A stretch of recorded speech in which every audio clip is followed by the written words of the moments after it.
How hard is it to actually catch shiny Pokemon in Legends Arceus? I wanted to see if the shiny spawn rate was increased in PLA by staying in each zone until I was able to find a shiny Pokemon. The catch? If I didn't complete this challenge, I would have to let go all the shiny Pokemon that I had already caught in the game. I'm also not able to catch repeat Pokemon or utilize tunnels to reset events that could happen on the map. This means if there's a massive mass outbreak in the zone, I can use it, but I can't reset the game to get it to spawn again. This is my first shiny hunting challenge like this, so I was really excited to jump in. I started in Obsidian Fieldlands. I wanted to see if I could catch a quick one by running around the map with the initial massive mass outbreak. No success. Finally, a spatial distortion spawned, so I decided to run over and see if I could find a shiny in the distortion. But, thankfully, I found a shiny Starly sitting right outside of the distortion.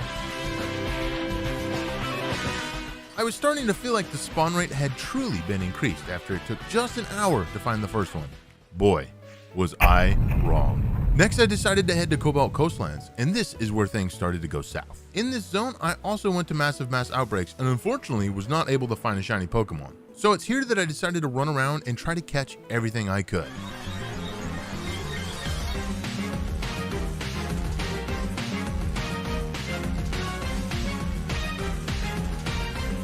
After about 2 hours, I was able to evolve my Starly into Staraptor, so I had my first final stage shiny complete.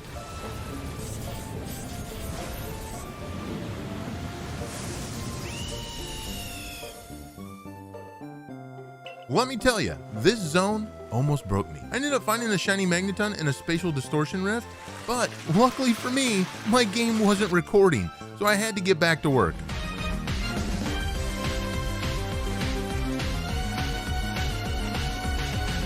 I went around and caught literally everything that I saw. Not gonna lie, I was kinda hoping for a shiny Empoleon in this zone, but right when things were starting to get bleak, I heard the sparkle of a shiny Glameow.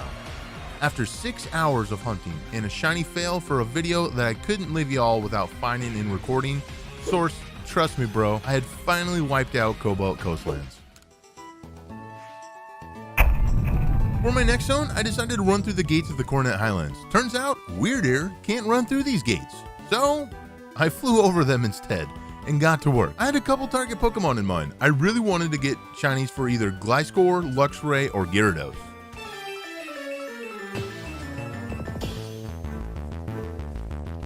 For some reason, I decided to evolve my Glameow into Purugly, a choice I'd regret. However, I wasn't able to cancel it because that would mean resetting the map. So now, I had a big old purple cat, and right when it evolved, I think it felt the same way that I did.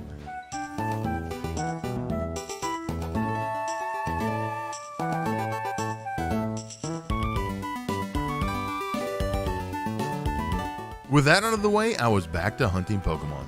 This was one of the longest hunts I'd done so far. I thought I heard a shiny sound, so I dropped down and caught every single Pokemon that I could see. But I wasn't sure that I'd actually caught a shiny, so I went back to work.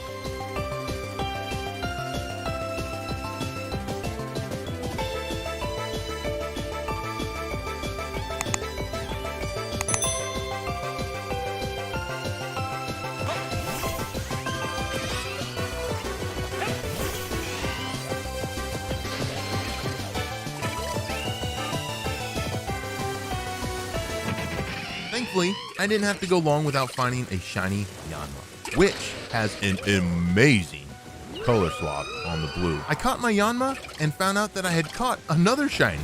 Yeah, that's right, I had heard an actual shiny Pokemon. It was a Scyther that I had heard earlier, but wasn't able to see since the only difference is really the pink legs. So after 14 hours in Coronet Highlands, it was finally complete.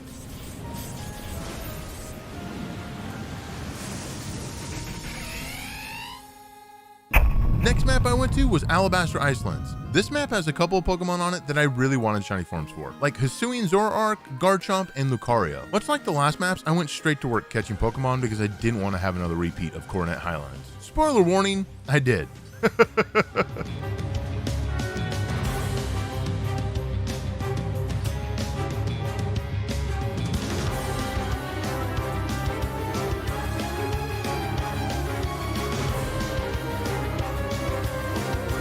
I quickly knocked out my Outbreak Pokemon and started catching everything on site. I also found out that you can get a Peat Block on this map. I thought that was only in the Crimson Mirelands.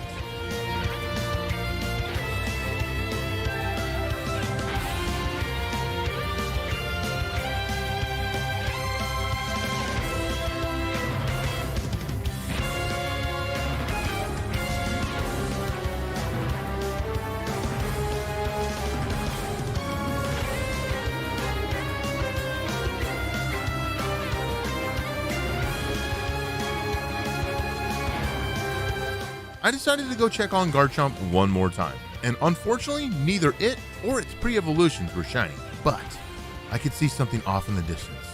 A Snorunt with a different coat. I had finally found my shiny Pokemon. And can I just say that shiny Snorunt looks super cool? After 15 hours, I'd finally gotten my shiny.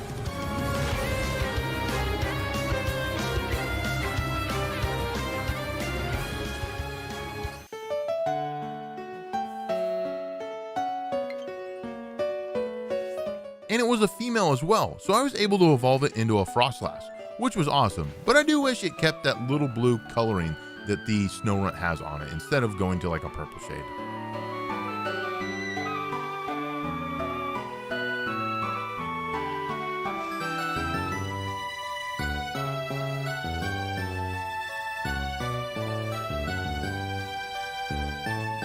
Now, I only had one zone left, and that was the Crimson Mirelands.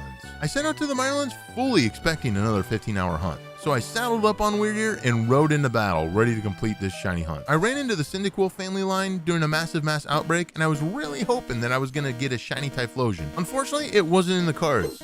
TCG joke, get it? So I went after Rhydon next, and after a few encounters, I had to retreat. That's when I heard it. The sweet sparkles of a shiny Pokemon. But where was it? Thankfully, I landed on top of the ledge and saw the green Repel culprit that we all loved so much in Gen 1 and 2. And after 30 minutes, I caught my last shiny Pokemon. I of course had to evolve it into Crobat, which was the first ever shiny Pokemon that I caught back in Generation 2 in Pokemon Silver, which seems fitting to close out this challenge. So the question, does Legends Arceus have higher shiny odds in the game? I don't think it does.